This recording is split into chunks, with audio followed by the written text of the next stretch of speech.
Tuberculosis के लिए दवाइयाँ निकाल ली है जो इसको कंट्रोल कर सकते हैं, लेकिन इलाज नहीं हो सकता। प्राकृतिक चिकित्सा से इलाज करके ऐसे लोग आए थे जिनका बिल्कुल छोड़ दिया गया था इलाज से, वो लोग आकर ठीक होकर गए। जो मरीज कमजोर हो जाते हैं उनको प्राणायाम से बहुत उनको ताकत मिलता है। प्राणायाम करते वक्त 3 लीटर खून एक सेशन प्राणायाम में शुद्धि होती है।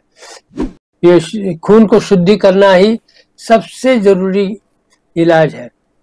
नमस्कार, D5 चैनल हिंदी देख रहे दर्शकों का मैं वंदना स्वागत करती हूं। आज एक बार फिर हम जुड़े हैं वरिष्ठ प्राकृतिक चिकित्सक डॉक्टर अरुण शर्मा जी से। डॉक्टर शर्मा, आपका बहुत बहुत स्वागत है हमारे इस प्रोग्राम में।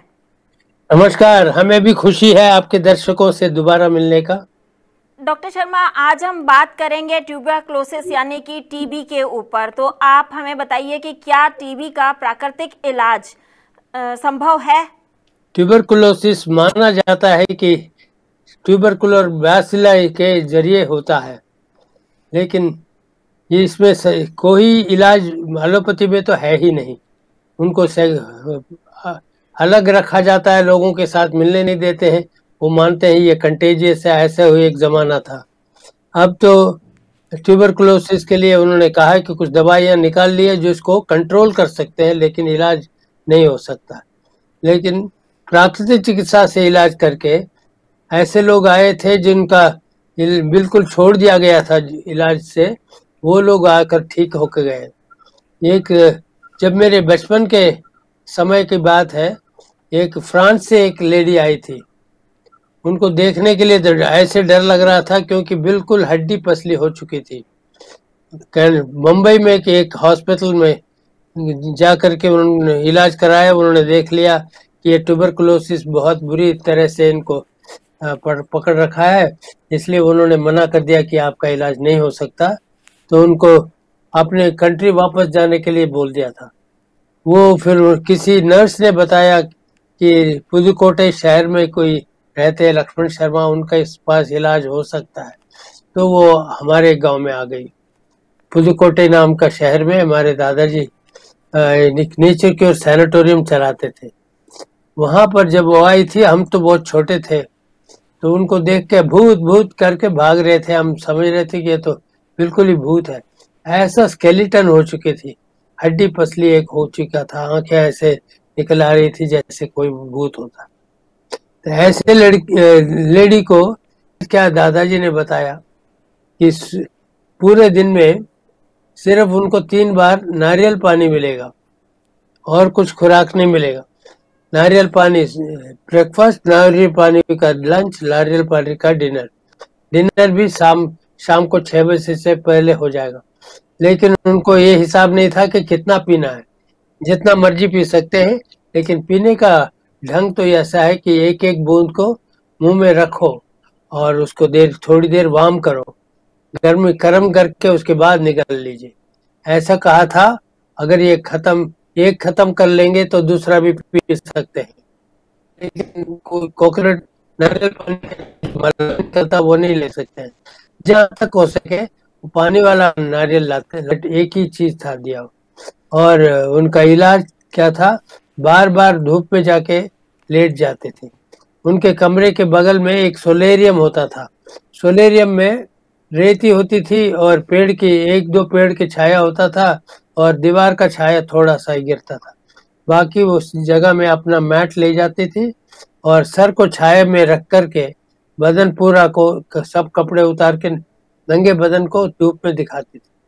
तो वो सोलेरियम के अंदर जो चले जाएगा वो प्राइवेसी भी मिलता था। तो ऐसा दिन में 2 बार करती थी। 2 बार सनबाथ लेना, सनबाथ के तुरंत बाद उनके कमरे में एक हिस्सा था बाथरूम का। बाथरूम के हिस्से में एक टब था, spinal bath tub. Spinal bath tub में सिर्फ स्पाइनल कॉलम बिकता था, बाकी जो शरीर का हिस्सा था पानी के बाहर रहता था। तो लेटने के लिए भी आराम होता था। स्पाइनल बाथ टब में लेट करके पैर बाहर रहता था, सर पानी से बाहर ऊपर थोड़ा ऊपर रहता था स्लैंट में, और ऐसे लेट करके 15 या 20 मिनट उसमें लेटना होता था। उसके बाद बड़े बड़े मटकों में पानी भरा रहता था, वो जरा ठंडा पानी मिलता था, उससे वो नहा लेती थी। नहाने के बाद सर भी गीला करना पड़ता था, उसके बाद आकर कमरे में लेट जाती थी। तो 3 बार उनको नारियल पानी मिलता था।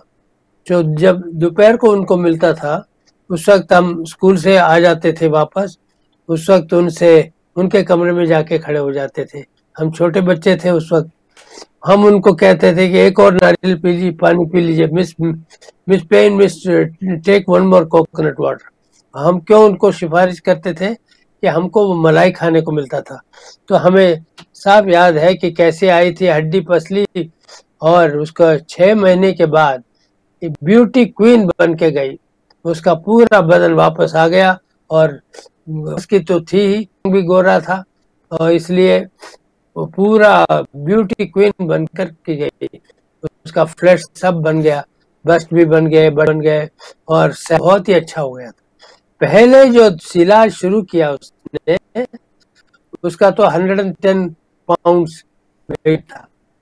110 पाउंड से 15 दिन के इलाज के अंदर उसका 5 पाउंड और कम हो गया, तो 105 में आ गई। अमूमन क्या करते हैं कि ये तो पहले से पतली है और वजन कम हो रहा है करके घबरा जाते हैं, लेकिन वहां पर ऐसी बात नहीं थी। हमारे ग्रैंडफादर ने कहा जो वेस्ट वेट है, टॉक्सिक वेट है, वही लूज करेगी, और उसके बाद ये फिर रुकना बंद हो जाएगा, फिर उसके बाद धीरे धीरे वजन बढ़ेगा। ऐसे ही हुआ। पहले 15 दिन में तो उसका 5 पाउंड कम हुआ, और दूसरा 15 पाउंड में और भी 15 दिन में और भी 5 पाउंड कम हुआ, 10 पाउंड कम हो गया, उसका 100 पाउंड वेट आ गया। बिल्कुल हड्डी पसली थी, लेकिन हैरानगी की बात यह था कि जैसे आते वक्त तो बहुत कमजोर थी, लेकिन ये 10 पाउंड लॉस करने के बाद भी उसके फिजिकल स्ट्रेंथ में कमी नहीं आई, और एक्टिव थी, अपने आप जरा तेजी से चलती थी। वॉकिंग एक्सरसाइज भी था उसका, रोज वॉकिंग के लिए काफी आगे पीछे सैनिटोरियम के अंदर ही घूमती थी, क्योंकि बाहर जाने से उसका जो है पता नहीं होता, कहीं गिरा जाएगी करके, तो सैनिटोरियम के अंदर ही वॉकिंग करने के लिए कहते थे। तो वो सैनिटोरियम हमारा दादाजी का बना था, तो वहां पर हम लोगों ने देखा ट्यूबरकुलोसिस के मरीज जो आते थे, वो पहले उनका हालत बहुत खराब होता था। सिर्फ यही इलाज करते थे, नारियल का पानी सिर्फ सुबह, दोपहर को और शाम को, और spinal bath, spinal bath. Sun bath में क्या करते हैं, पूरे बदन को धूप में दिखा करके लेट जाते थे, सर छाया में होता था, लेकिन इसलिए रखना पड़ता था इनको गर्म ना होने दे, गर्म होने से पहले उसमें से निकल जाना। फिर आगे बदन के सब हिस्सों को दिखाने के बाद सनबाथ से वापस अपने कमरे में आ जाती थी, और स्पाइनल बाथ के बाद फुल शावर। उसके बाद एक घंटे के बाद उसको नारियल पानी पीने को मिलता था। यही उसका दिनचर्या था, और कुछ भी नहीं, इलाज नहीं था। तो इसी में अब वो शुरू में जो वजन कम हुआ वो स्टेबलाइज हुआ। जब उसके 45 दिन तक यही इलाज चलता रहा। 45 डेज के बाद उनको एक बार फल देते थे और एक बार कच्चे सब्जियों का रस देते थे, और ऐसा इलाज तो 10-15 दिन और चल। उस 10-15 दिन के बाद उनको दिया जाता था एक बार फल, एक बार नारियल का पानी, और एक बार कच्चे सब्जियों का सलाद, और लास्ट में उनको दिया जाता था सब्जियों का सूप। धीरे धीरे जैसे उसका हेल्थ कंडीशन अच्छा होता गया, उसका सूप का जो थिकनेस भी बढ़ गया। तो ऐसा ही हमने है। उसके बाद जब हम बड़े हुए और हमारे पास इलाज कराने के लिए लोग आए, उनके साथ भी ऐसे हुआ। तो कुछ महिलाएं जो आई थी, उनके हिसाब से 15 दिन तक तो इलाज हमारा चलता रहा। उसके बाद घर में जाके उन्होंने कंटिन्यू किया। तो घर में जाके कंटिन्यू करते वक्त वो घबरा गए कि ये तो हालत खराब हो रहा है, क्योंकि कमजोरी ही नहीं, उनके हड्डी जो है बहुत ही पतली, मतलब वीक हो गया था। तो इसलिए वो घबरा के तुरंत कोई मेडिकल ट्रीटमेंट के लिए चले गए ऑल इंडिया इंस्टीट्यूट में। वहाँ का दवाई से कुछ दिन तक ठीक रहे, फिर वो खराब होने लगा हालत, फिर वापस नेचर क्योर में आए। नेचर क्योर में आके फिर वही इलाज करते रहे। तो इस बार टिक करके किया उन्होंने, क्योंकि हमारा भी कांटेक्ट में आ गए। तो टिक करके 6 महीने तक उनका इलाज चलता रहा। 6 महीने के बाद बिल्कुल ठीक हो गई। वो कॉस्ट चार्टर्ड अकाउंटेंट थी, अपना प्रोफेशन में पूरा काम करने लगे। ऐसे एक एक मरीज के साथ हिसाब यही होता था।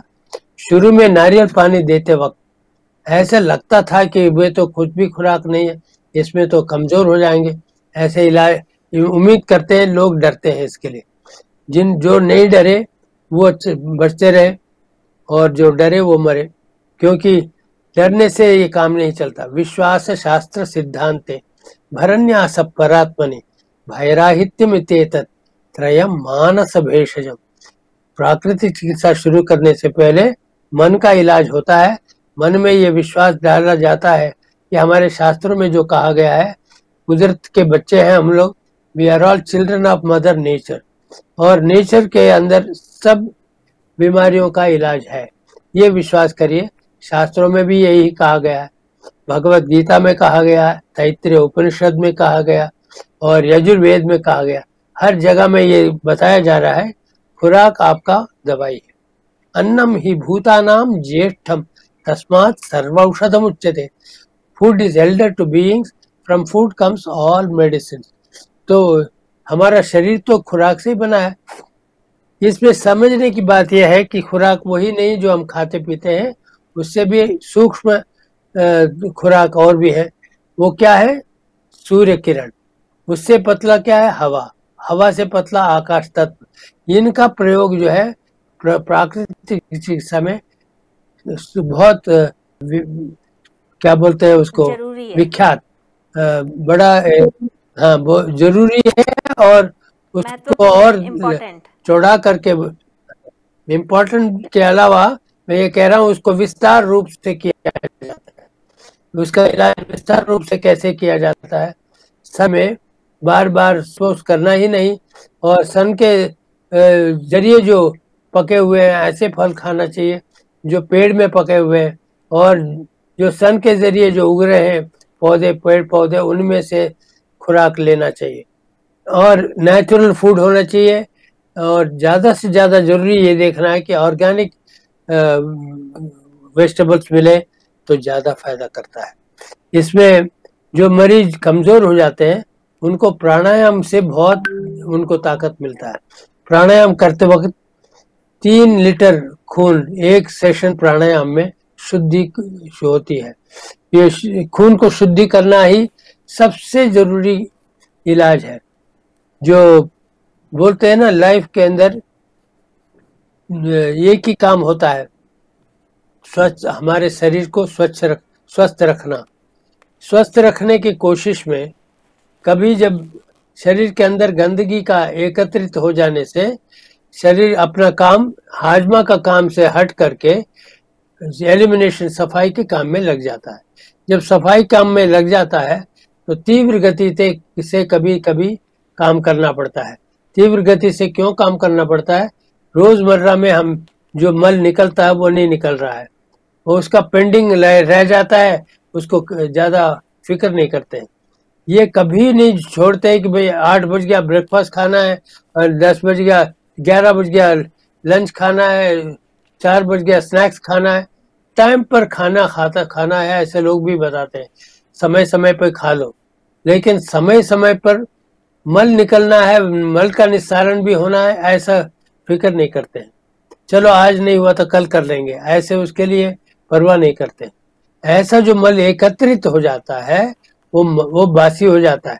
जब मल और पुराना होने लगता है शरीर के अंदर, वो सड़ने लगता है। जब शरीर में जब कोई भी मल सड़ता है, उससे अंदर कीटाणु वहीं से निकलता है। जो वो कीटाणु निकलता है, जैसे गंदगी होती है उसके अनुसार कीटाणु भी अलग अलग रूप ले लेते हैं। तो ये जो आजकल जो बीमारियां चल रही हैं, इसके लिए भी अलग किस्म के कीटाणु निकलते हैं। ट्यूबरकुलोसिस में जो कीटाणु निकलते हैं उसको कहते हैं ट्यूबरकुलर बैसिलाई। ये ट्यूबरकुलर बैसिलाई लोग मानते थे कि ये कंटेजियस है। कंटेजियस का मतलब ऐसे मरीज को छूने से हम भी बीमार हो जाएंगे, ऐसे बिलीव करते थे। तो इसको डिस्प्रूव करने के लिए डॉक्टर सी मुत्तू, जो founder director of Tambaram tubercular sanatorium, ऐसे एक है वहां पर तांबरम चेन्नई में एक टीबी सैनिटोरियम है, बहुत पुराना है। उसका जो फाउंडर डायरेक्टर है उसने डॉक्टरों का और अखबार वालों का, मीडिया लोगों का मीटिंग किया, सबको बुलाया और सबके सामने 2 गिलास पानी रखा और उसको माइक्रोस्कोप से देखने से पता लगा कि एक गिलास पानी में बहुत सारे बैक्टीरिया हैं जिसको कहते हैं ट्यूबरकुलर बैसिलाई, जिससे टीबी होता है।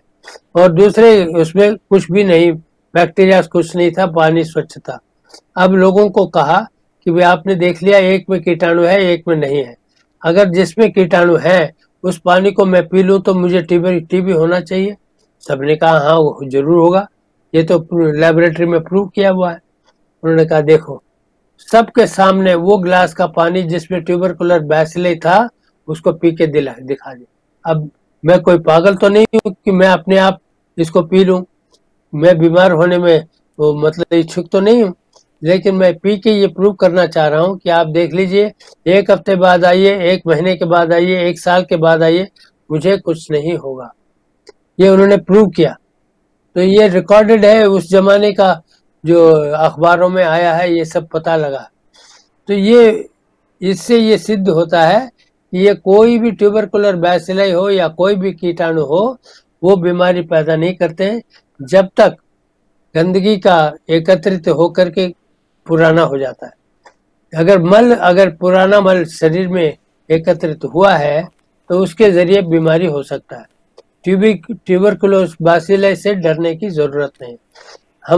हमने खुद देखा है, बचपन से एक टीबी का पेशेंट थी, उनके कमरे में हम जाते थे, गाना गाते थे, डांस करते थे, हम दोनों बच्चे उनको एंटरटेन करते थे। तो ये मुझे याद है, हमें कुछ नहीं हुआ। डर होता तो हमारे पेरेंट्स भी, दादाजी भी हमें मना करते कि वहां मत जाओ, ऐसे कुछ था ही नहीं। और बड़ा होने के बाद जब मैं खुद ये प्राकृतिक चिकित्सा लोगों का करने लगा, उस वक्त भी मेरे पास पेशेंट्स आए, उनको छू करके भी उनका इलाज करके हमें कुछ भी उससे फर्क नहीं हुआ। ये कोई छुआछूत की बीमारी नहीं है, इससे डरने की जरूरत नहीं है। इसके लिए 3 स्टेजेस है। 3 स्टेजेस क्या है? पहले स्टेज में जैसे वो काफी दवाई खा चुके हैं फिर आ रहे हैं, तो वो फर्स्ट स्टेज में क्लेंजिंग होता है, दवाइयों का क्लेंजिंग होता है। उसमें धीरे धीरे उनका जो डाइट रोज लेते थे, एकदम उसको फास्टिंग में परिवर्तन नहीं करना। जो मैंने कहा कि सिर्फ नारियल पानी में पीना है, वो एकदम परिवर्तन नहीं करते। क्यों नहीं करते? क्योंकि उनको आदत नहीं है। एकदम परिवर्तन करने से वो हीलिंग क्राइसिस आ जाता है। हीलिंग क्राइसिस को संभालना बहुत मुश्किल है। तीव्र गति से टेम्परेचर बढ़ जाता है और बदन में दर्दें हो जाती है, या तो कभी दस्त लग जाता है, कभी उल्टियां हो जाती हैं। ऐसे जो तीव्र गति से रोग आ जाता है, इसलिए उस वक्त हम क्या करते हैं? Approach to fasting. फास्टिंग का मतलब जो खुराक वो रोज खा रहे हैं उसमें से परिवर्तन करने लग जाते हैं। पहला परिवर्तन कब का करते हैं? सुबह का अगर एक आदमी परिवर्तन कर लेता आदत, तो उसको बाकी वक्त के जो आदत बदलने में तकलीफ नहीं होता, क्योंकि सुबह सब लोगों को आदत पड़ी है उठते ही चाय पीना या कॉफी पीना, ऐसे आदत होता है लोगों का। इसलिए पहले हम क्या करते हैं? सुबह का चाय बंद करें, उसके बाद हम उनको उसकी जगह में हर्बल जूस देते हैं। हर्बल जूस का मतलब क्या होता है? कोई मकोई का पत्ता होता है, उस पत्ते का जूस देते हैं, या बेल पत्र होता है, बेल पत्र का जूस देते हैं, या दूब, मुट्ठी भर दूब घास लिया, धो करके उसको काट के मिक्सी में डाल देते हैं, उसके ऊपर 1 गिलास पानी डाल के पीस लेते हैं, फिर छान के दे देते हैं दूब घास का रस। ऐसे ही अलग अलग पत्तों का रस बना कर देते हैं। इसमें सबसे स्ट्रांग जो रस होता है केले का डंठल का होता है। केले का डंठल कहाँ से मिलता है? ये जो केले का पेड़ पक जाता है, केला पक जाता है उसमें, जब केले को काट देते हैं उसके बाद वो पेड़ को तो काट देते हैं लोग, उस पेड़ को अगर छीलोगे तो उसके तने में बीच में एक डंठल निकलता है सफेद, उसका दक्षिण भारत में सब्जी है, लेकिन हमारे इलाज के लिए उस डंठल का बना करके पिलाते हैं। किसी का पत्थरी हो जाए, गैल ब्लैडर स्टोन, किडनी स्टोन, वो पत्थर भी इसमें से टूट जाता है। ये ट्यूबरकुलर बैसिलाई तो इससे बहुत ही आसानी से भगा सकते हैं। शरीर में इनका एकत्रित होने से टीबी होता है ऐसे विश्वास करते हैं, लेकिन वो जो गंदगी है उसको निकाल ले इनके हर्बल जूस के जरिए, तो वो पिघल करके गल करके निकल जाता है। ऐसे मौका दिया जाए तो वो कोई भी बीमारी दूर हो सकता है। सुबह तो देते हैं हर्बल जूस, उसके 2 घंटे तक कुछ भी नहीं खाना, सिर्फ पानी पी सकते हैं। वो पानी भी प्यास लगे तो पीना है, वरना पानी भी नहीं पीते हैं। 2 घंटे के बाद हम एक किस्म का फल देते हैं। एक किस्म का फल देने से पचाने में आसान हो जाता है। सब्जियों को तो मिला सकते हैं, लेकिन फल को एक किस्म का सब फल देते हैं, तो इसके अंदर न्यूट्रिशन जो है पूरा ऑब्जर्व हो जाता है एक किस्म का फल खाने से। 2-3 किस्म के फल मिलाने से डाइजेशन में डिले होता और संपूर्ण प्राप्त लाभ नहीं मिलता। तो ये हो गया ब्रेकफास्ट। फिर 2-3 घंटे के बाद कच्चे सब्जियों का सलाद देते हैं। ये एकदम ये इतना सारे चेंजेस नहीं करते हैं, डिपेंडिंग अपॉन हर एक मरीज के उनके जो मन का जो स्टेटस है उनके अनुसार धीरे धीरे ये चेंजेस करते हैं। पहले दिन सिर्फ ब्रेकफास्ट तक चेंज करते हैं, फिर दूसरे हफ्ते से ब्रेकफास्ट और लंच तक चेंज कर देते हैं, फिर तीसरे हफ्ते में ब्रेकफास्ट, लंच एंड डिनर सब चेंज हो जाता है। अब पूरा दिनचर्या उनके चिकित्सा का चलने लगता है। ये भी इतना स्ट्रिक्ट नहीं होता है, इसमें लंच में सलाद भी दे रहे हैं, डिनर में कुक्ड वेजिटेबल्स और रोटी या पका हुआ होल राइस ऐसे बनाते हैं। चपाती जब बनाते हैं सब्जियों को मिला करके आटा में चोकर के आटा ले करके सब्जियों का पेस्ट बना करके उसमें आटा गूंद लेते हैं, उसका बीट रूट का रोटी या मूली का रोटी ऐसे बना लेते हैं। उसके साथ उबली सब्जी 3 गुना ज्यादा उसका मात्रा में है। ऐसे करने से उनका हेल्थ बढ़ते जाएगा। अब उनका आदत एकदम नहीं बदला हमने, अब बदलने के लिए धीरे धीरे धीरे ये जो डिनर का जो आइटम है इसको और पतला करते हैं और हेल्थी कर देते हैं। बाद में पका हुआ खाना नहीं देते हैं, रात को भी फल दे देते हैं। ऐसे जब स्टेज में आ जाते हैं तो मन को भी तैयार कर लेते हैं पहले कि हम सिर्फ नारियल पानी में आने वाले हैं। तो उसके लिए मन को तैयार करने के बाद 1 दिन का फास्टिंग दे देते हैं। फास्टिंग के बाद भूख अच्छी तरह से लग जाता है तो उस वक्त एक किस्म का फल देते हैं और उसके बाद अगले दिन नारियल पानी नारियल पानी नारियल पानी 3 बार दे देते हैं। तो इसमें एक ही दिन करते हैं, दूसरा दिन फिर वापस उसमें चले जाते हैं। अगले हफ्ते 2 दिन का करते हैं। धीरे धीरे उनका जो फास्टिंग का अवधि है उसको बढ़ाते जाते हैं, यहाँ तक कि 3 दिन कंटिन्यूअसली नारियल पानी में आ जाते हैं। They are able to do it because they have been trained mentally. मन में उनकी तैयारी हो गई है, इसलिए वो करने में काबिल हो जाते हैं। ये काबिलियत को बढ़ाते बढ़ाते यहाँ तक चल जाता है कि हफ्ते भर उनको सिर्फ नारियल पानी पिलाया जा रहा और कुछ प्रॉब्लम ही नहीं है। साथ साथ उनको एहसास भी होता है कि उनका हेल्थ बढ़ता जा रहा है। ये प्राकृतिक चिकित्सा में और अन्य चिकित्सा में सबसे बड़ा अंतर ये है कि बीमारी को चेक नहीं करते हम बार बार, अब क्या हुआ इनका कंडीशन ऐसे चेक नहीं करते। सिर्फ हम देखते हैं कि स्वास्थ्य बढ़ रहा है कि नहीं। स्वास्थ्य बढ़ने के लिए क्या क्या करना है? खूब कसरत करना है। जो कसरत करने की काबिलियत है वो शुरू में फास्टिंग के डेज में बहुत नहीं हो पाता, कोई बात नहीं, उन दिनों में आराम दे देते हैं। जब वो खुराक खाने लगते हैं तो एक्सरसाइज बढ़ा देते हैं। ये नारियल पानी पी करके 15 मिनट कंटिन्यूस रनिंग का कैपेसिटी भी आ जाता है।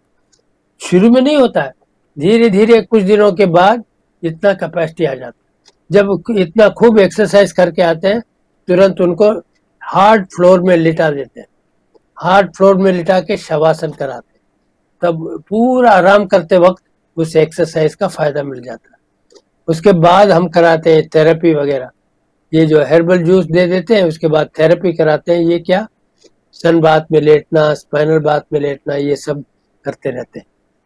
कुछ मरीज ऐसे होते हैं जो कमजोर होते हैं, उनको मसाज भी किया जाता है। मसाज करने से थोड़ा आराम मिलता है। जो ज्यादा एक्सरसाइज नहीं कर सकते हैं उनको मसाज दिया जाता है। डॉक्टर शर्मा, आप हमसे जुड़े, आपका बहुत बहुत धन्यवाद। हमें भी खुशी है आपसे जुड़ने का। फिर मिलेंगे। अगले एपिसोड में आपसे फिर मुलाकात होगी। तब तक के लिए नमस्कार। ज्योतिष कोई टोना टोटका नहीं है, एक विद्या। जोशी है कोई जादूगर नहीं है, आपका अच्छा सलाहकार। कैसे कर सकते हैं आप अपनी समस्याओं का हल इस विद्या को जानकर? ये कोई भ्रम नहीं, एक साइंस। आपके ग्रहों में छिपा है आप ही की समस्याओं का हल। तो देर किस बात की? आइए देखते हैं अपना प्रोग्राम ज्योतिष एक विद्या।